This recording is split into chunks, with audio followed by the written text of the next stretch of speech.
welcome to Home School, and I am back with class 11 chemistry series, and hope this is going to be our final session on a chapter which includes lots of concepts. Video is quite lengthy, but I am completing all the concepts here, like shapes of orbitals, concept of nodes. What do you mean by node? How to calculate node? And then filling of electrons in various orbitals, various principle like Afba principle, Pauli's rule, Hund's rule, and also writing electronic configuration for the elements. So everything will be covered in a video. So watch the video till the end and get the 100% benefit out of it. So let us start the last session on a chapter, structure of atom. Say in my previous video, I explained concept of quantum numbers in a detailed way, and don't miss that. Watch that video and come to this video, or else you will not understand this. So video link is given in the description.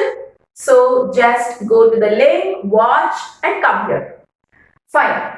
So first we will talk about shapes of orbitals. See, the first and foremost, very simple orbital is s orbital. So let me discuss about shape of s orbital. Okay, so s orbital is present in s subshell, right? Say for example, if this is a nucleus, imagine maximum of the times if a particular electron rotates in this space, you know what, we will call it as s orbital. S orbital is always spherical. Okay, it's always spherical, right? So, say if you take three coordinates, x-axis, y-axis, and z-axis, S orbital is always spherical in shape, right? That means your electron rotates in circular fashion. So, this region we will call it as s orbital. Okay, say this is 1s orbital. I mean the region which is spherical and it is very near to the nucleus. Can you draw a diagram of 2s orbital? You know what? How do I draw 2s orbital? If this is a nucleus, initially if the electron is very near to the nucleus, this is the one which we call it as 1s orbital, and if the electron is moving away from the nucleus, but in a spherical fashion itself. But in a spherical. See, these dots means what? This is the electron moves. Okay. This is 1s and this is 2s orbital. Okay, is that clear?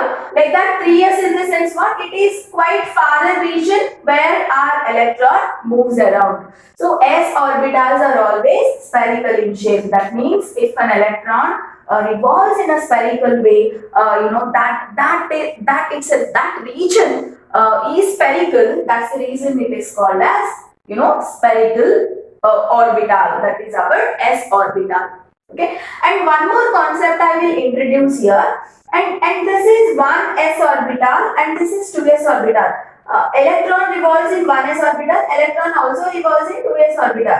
But have you ever find electrons in this particular region?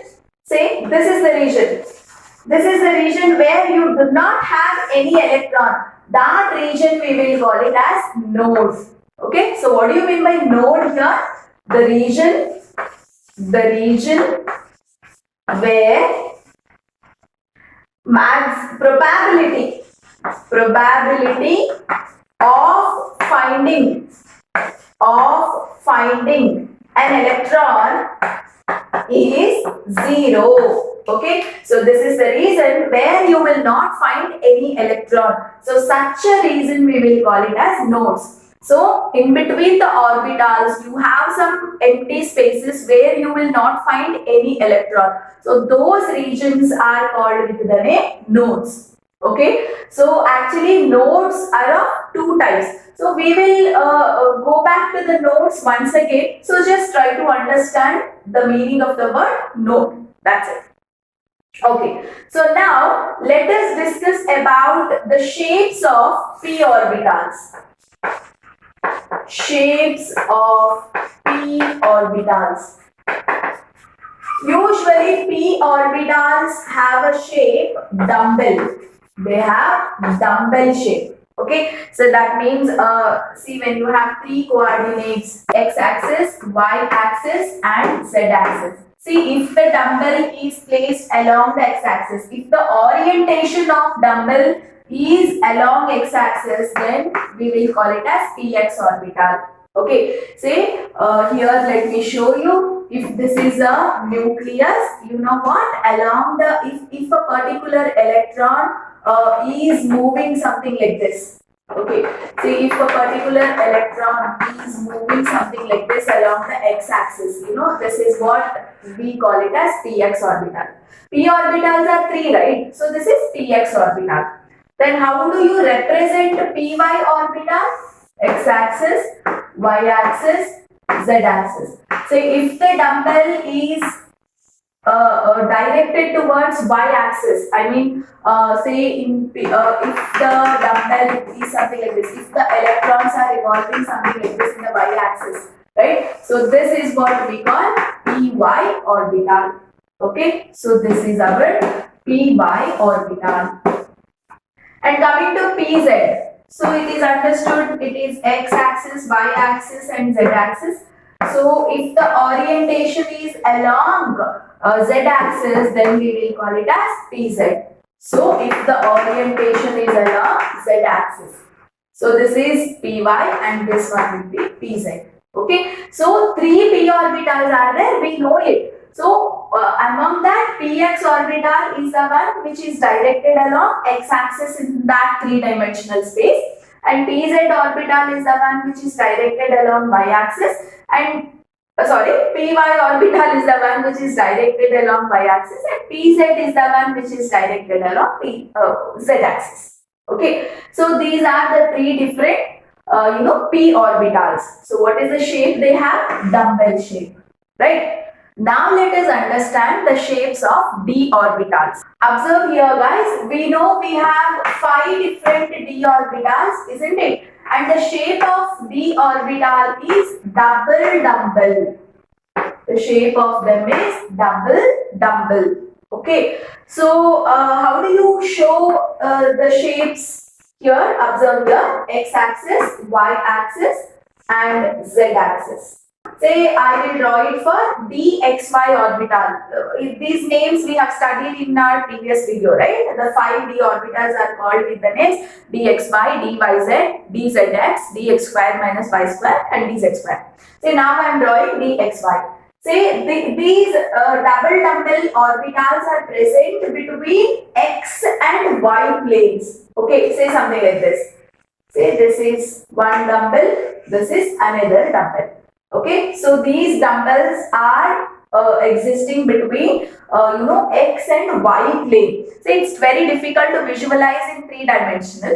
I'm trying to show in two-dimensional way. Okay, so this is how we will represent dxy.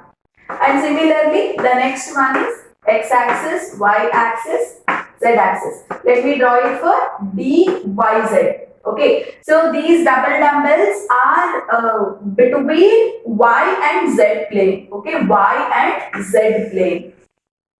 Okay, like this. You see the orientation. This orientation is different. This orientation is different. Okay, and then comes your dzx. So this is x-axis, y-axis, z-axis, right? So the dumbbells are there in between z and x plane. Okay, z and x plane, like this. Okay, fine. And now coming to the next one, dx square minus y square, x-axis, y-axis and z-axis. So here the dumbbells will exactly placed on x-axis and y-axis. Okay, see, on x-axis one dumbbell, on y-axis another dumbbell. And next one is dz square. See here, x-axis, y-axis, z-axis, right? So here, on Z axis, one dumbbell is placed exactly along the Z axis, and the other dumbbell which revolves around this. Okay, the other dumbbell will revolve around this. Okay, so these are the different shapes of d orbitals, right? And coming to the shapes of f orbitals, we don't study for your level, guys. They are much complex and much diffused. So it is enough to study the shapes of s orbital, p orbitals and d orbital. And you can see shape is same. Every case all d orbitals are double diamond only. Just their direction is different. Their orientation is different. That's it. Okay, fine. And one more thing, I told you something about the node, right? So node is the region. It is the gap between the orbitals actually, where you will not find the maximum probability of electron, where you will not find any electron in that particular space. Okay, so such empty regions we will call it as node.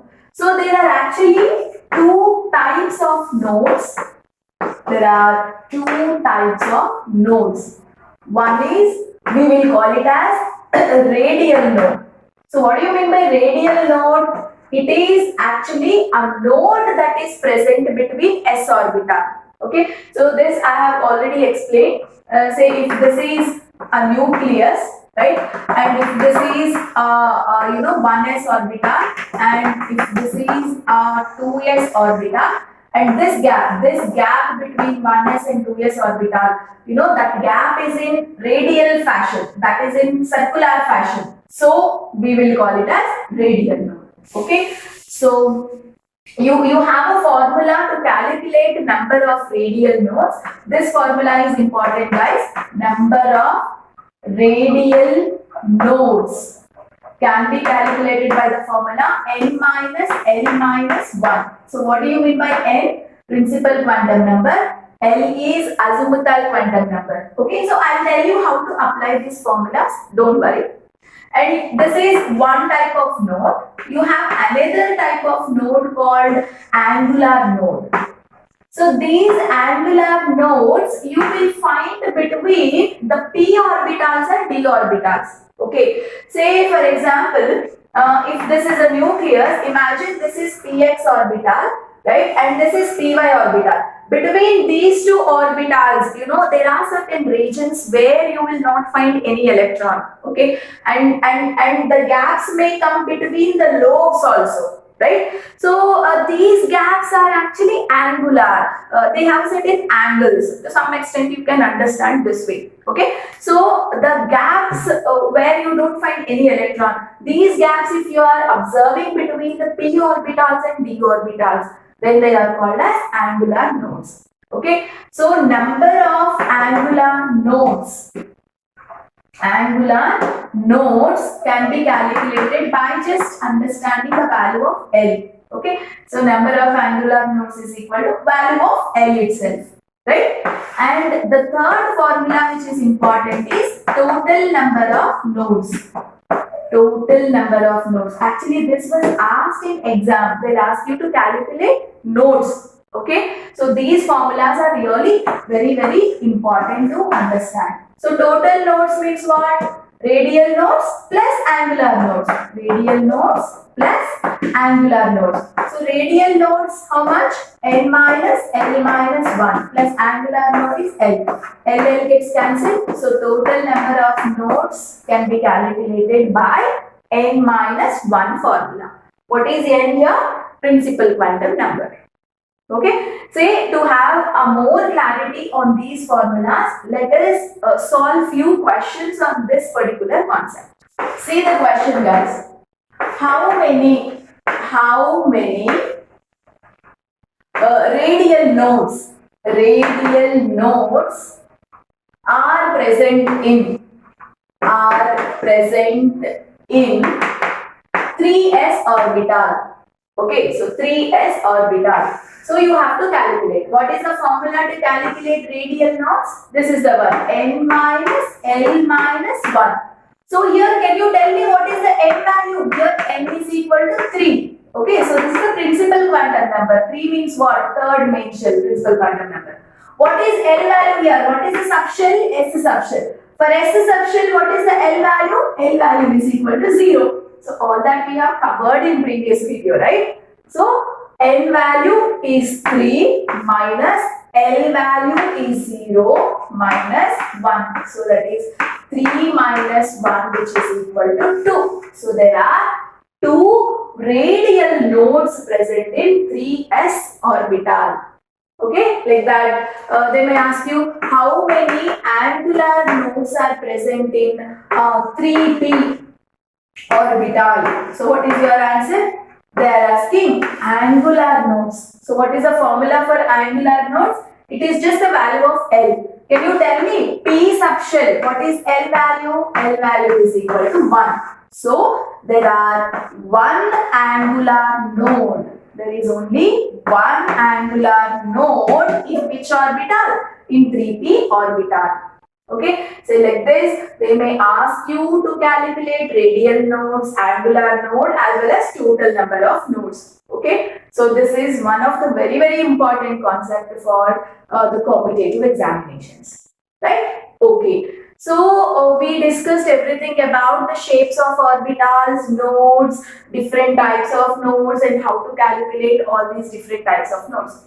Now we will discuss very important aspect, that is filling electrons in different orbitals.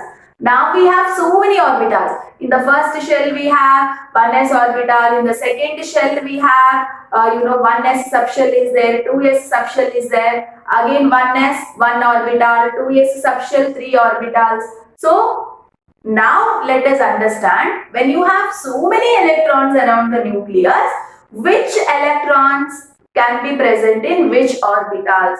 So how these electrons are arranged. Say when you have 11 electrons, how these 11 electrons are arranged.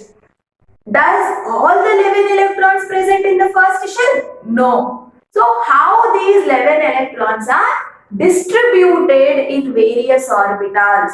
That is what we mean by learning electronic configuration. But to write electronic configuration, we need to have an idea about energy of orbitals. Okay, let us understand all of them in a detailed way.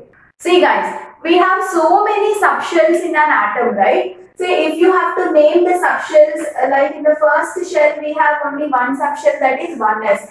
And in the second shell we have 2 subshells, that is 2s is there, 2p is there. In the third shell we have 3s, 3p, 3d, and if you come to fourth shell we have 4s, 4p, 4d, 4f, etc. It goes on. Say which electron is present in which shell. Like when you have 11 electrons, each orbital can accommodate only 2 electrons. You know that. This subshell has only 1 orbital. So this subshell can accommodate only 2 electrons.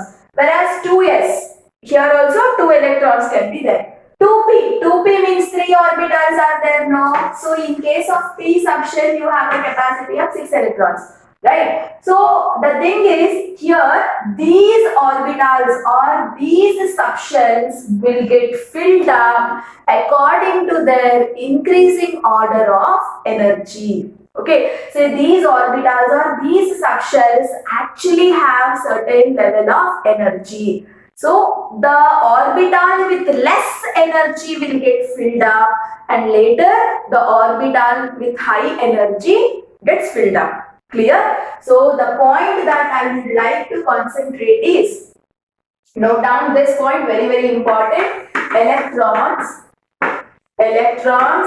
gets filled up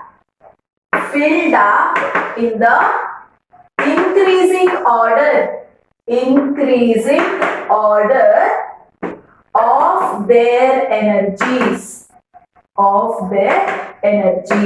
Okay, so among these subshells, first the subshell with less energy will get filled up. Once it is completely filled up, then the electrons will go to the next orbital or next subshell, like that. Okay, so electrons are always gets filled up in the increasing order of their energy. So now the big question is, how do you find that which orbital has more energy or which orbital has less energy? This idea is very important because based on this idea only you are filling the subshells or orbitals, right? So the energies of orbitals, whether something has less energy or more energy, if you want to compare their energies, you can always compare the energies based on N plus L rule.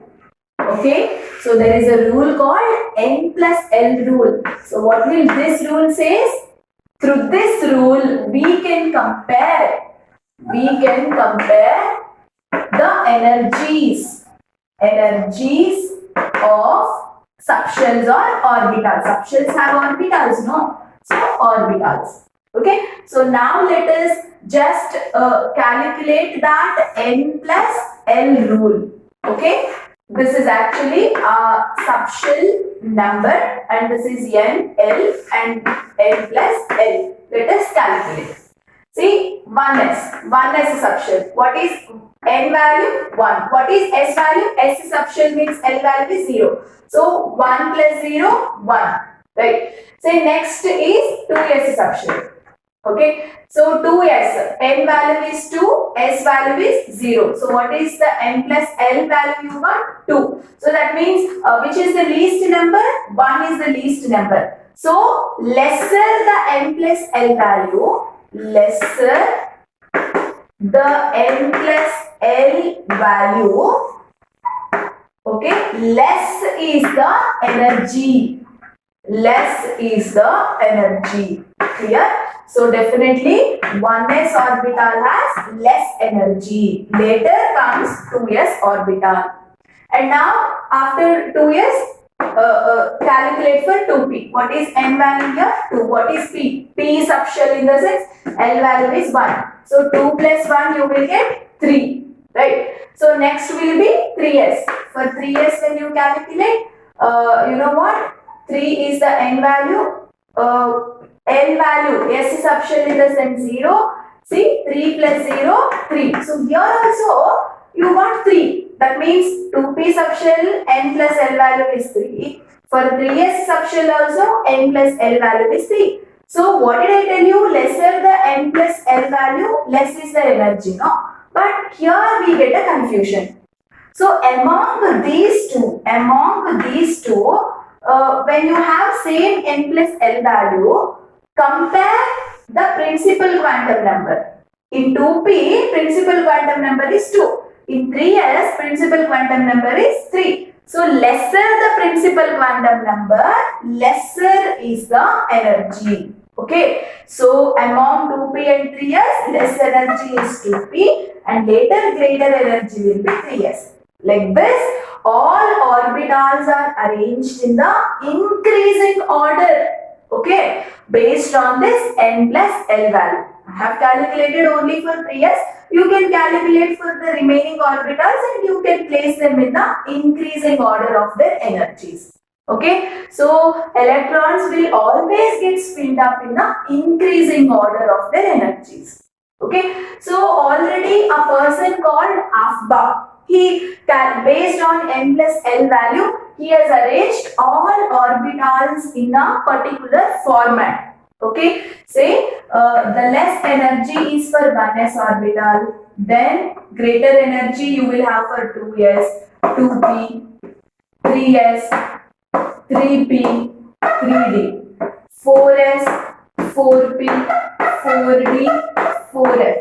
Okay, 5s, 5p, okay, 5d, 6s, 6p and it goes on, right? See, first the electron enters to 1s. Once 1s orbital is completely filled up, then the electron enters into 2s. Okay, so once the 2s is completely filled up, then the electron will enter. See, after filling 1s, electron enters into 2s.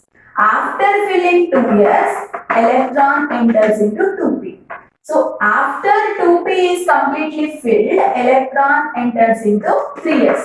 After after 3s is completely filled, electron enters into 3p. After 3p, 4s. Okay. So after 4s, electron enters into 3d. After 3d, 4p. After 4p, 5s, and like this. Okay. Say if you can remember this, you can easily write the electronic configuration. And this is what we call AFBA principle. Okay. So we call AFBA principle. So what do you mean by AFBA principle? Orbitals are arranged in the increasing order of their energy. Okay, so instead of writing like this, he has given in a diagrammatic format so that it is very easy to understand. Okay, so from this we can come to know which orbital or which subshell has lesser energy, which one has higher energy. According to that only electrons gets filled up. Okay, so I repeat once again. After filling 1s, electron goes to 2s. After filling 2s, you see the arrow mark, electron goes to 2p. After 2p filled, electron goes to 3s. After 3s filled, electron goes to 3p. After 3p, 4s. You see, after 4s is filled, electron is going into 3d subshell. Okay, so this is where you have to be very, very careful. So keeping this AFBA principle in mind, let us try to write electronic configuration for the elements. See guys, what do you mean by electronic configuration? It is nothing but arrangement of elements in different orbitals. Okay, so how does electrons get arranged in different orbitals? It is according to their energies. So first orbital with lesser energy gets filled up and later electrons enters into orbitals with higher energy. So in the increasing order of their energies, electrons are filled or arranged in the orbitals. So to write the electronic configuration, we can take the help of this AFBA principle, that is this diagram. Okay, fine. And let me write the electronic configuration for the first element, hydrogen. So for hydrogen, atomic number is 1, isn't it? Atomic number means what? 1 electron is present in hydrogen, right? See, where will this 1 electron can be present? Definitely it goes to 1s. That means it goes to first main shell. In a first main shell, you have a subshell, that is one subshell, which has got only one orbital, that is 1s. So definitely you will write it as 1s1. Okay, so this is how we will write the electronic configuration for hydrogen. And we can write orbital, one more way of writing electronic configuration is there, that is orbital diagram. We will call it as orbital diagram. Okay, orbital diagram is S orbital, in the sense we will put one box. P subshell we will put 3 boxes because 3 p orbitals are there. For D subshell we will put 5 boxes because 5 d orbitals are there. Okay, you will understand as I write it. Since it is S subshell, there is just one box. So in this one box, 1 electron is there with 1 spin. Right? Say this is, we have learned spin quantum number. This is upward spin, this is downward spin. If one electron has plus half, the other electron has minus half. Like this. And coming to electronic configuration of second element, that is helium. Helium has 2 electrons. So how do you write its electronic configuration? 1s2. Isn't it? So orbital diagram, S means one box. Each orbital, this is like orbital. Each orbital accommodates 2 electrons. So this is 1 electron, this is another electron. Like this. So coming to the third element, lithium. So lithium, 3 electrons are there. So first 2 electrons goes to 1s orbital. 1s orbital's capacity is 2 electrons only. So now the third electron, where will it go? Now place is not there in 1s subshell. Okay, it will go to 2s. Okay, so 2s1. Right. So how will you write the orbital diagram?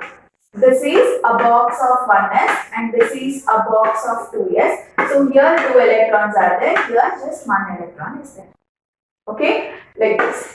And coming to fourth element, that is beryllium. So 4 electrons are there in beryllium. So how do you write its electronic configuration? 2 electrons goes to 1s orbital and remaining 2 electrons goes to 2s orbital. And how do you show orbital diagram? 2 boxes because 1s and 2s, and here 2 electrons, here also 2 electrons filled. Okay, like that. And coming to the fifth element, that is boron. So how do you write electronic configuration? 1s2, 2s2, 4 electrons are over, and 2s subshell has only one orbital, its capacity is only 2. So fifth electron, where will it go? After 2s filled, it will go to 2p, right? So 2p. So what is the capacity of p subshell? P subshell's capacity is 6, isn't it? So till 6 electrons you can place it in 2p subshell, right? So how do you show the orbital diagram? So this is 1s box. This is the box of 2s, 2 electrons are there. P orbitals means you have to show 3 boxes. Okay, so this is like 2px, 2py and 2pz. So 1 electron is there in 2px. Okay, so like that, if you go for carbon, okay, carbon has atomic number 6, electronic configuration 1s2, 2s2, 2p2. Okay, so this remains, how do you write orbital diagram here? This remains the same, this remains the same, and here p orbital, 3 boxes, here 1 electron, here 1 electron. Okay, and then coming to the 7th electron, nitrogen, right? So 1s2, after every main shell completed, put 1 comma. Okay, so 2s2, 2p2, sorry, 2p3 we will write. So orbital diagram, this is similar, and here 3 boxes we will put, here 1 electron, here 1 electron, here 1 electron. Okay, and coming to 8th element, that is oxygen. Electronic configuration 1s2, 2s2 and 2p 4, isn't it? So this is same, whereas here you see here 1 electron, here 1 electron, here 1 electron, and 4th electron you will try to pair up with the first electron. This is what we call Hund's rule of maximum multiplicity. Hund's rule of maximum multiplicity. Okay, so what do you mean by Hund's rule of maximum multiplicity? When you have the 3 orbitals, each orbital is half filled. Okay, once every orbital is half filled, then only pairing takes place. Okay, say for example, for oxygen orbital diagram, you can't represent like this. First 2 electrons here, next 2 electrons here. No. Okay, so once each orbital is occupied with a single electron, only then pairing takes place. Okay, so this is what we mean by Hund's rule of maximum multiplicity. Okay, so like this you can go on writing electronic configuration. Okay, for any element. Okay, so now if I ask you to write the electronic configuration of neon, how do you write? It is 1s2, 2s2, 2p6. Yes or no? 2p6. So second shell is completely filled up. When I asked you to write the electronic configuration for sodium, that is Na, how do you write? 1s2, 2s2, 2p6. So once 2p is completely filled, p orbital's capacity is only 6. D orbital's capacity is 10. F orbital's capacity is 14. This we have discussed in our previous video, right? Okay, so 2p is completely filled, maximum capacity is 6, it's over. Now, where will the electron goes? It will go to 3s. So, put comma 3s1. Or the sodium's electronic configuration you can also write like this. See, observe this much. This much is the electronic configuration of neon only, right? So, I can write it as neon, mention it in brackets, and then I can mention 3s1. So you can write sodium's electronic configuration this way also. With respect to a noble gas, we can write. Okay, so this is how you can go on practicing writing electronic configuration just based on AFPA principle. Okay, so here you have to be careful. See, once a 3p orbital is completely filled, you have chances of filling 3d. But no, electrons will not go to 3d. Once 3p filled up, electrons will go to 4s. Okay, for example, okay, I will show writing electronic configuration for scandium. Scandium's atomic number is 21, guys. Okay, or okay, not even scandium. Take atomic number 20, that is for calcium.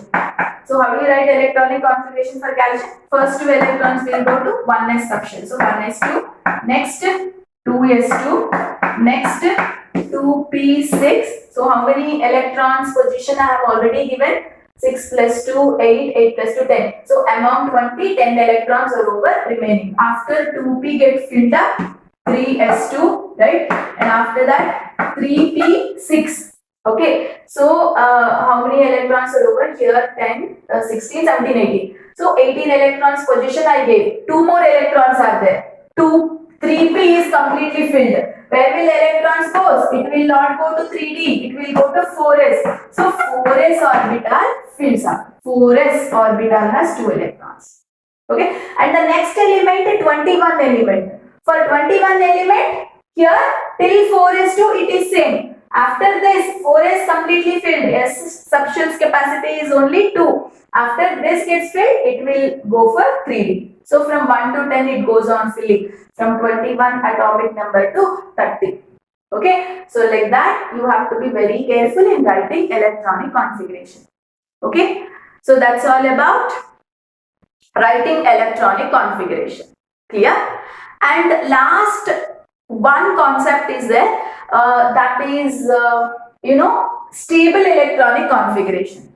See, always remember, if a subshell is half filled or if it is completely filled, then those electronic configurations are considered as stable electronic configuration. That means those elements are very, very stable. They do not react that easily with other elements.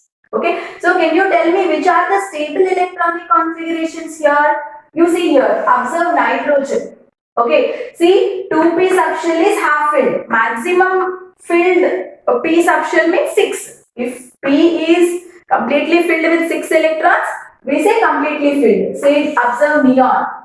Okay, 2p subshell is completely filled, right? Say this shell is completely filled. Second shell is completely filled.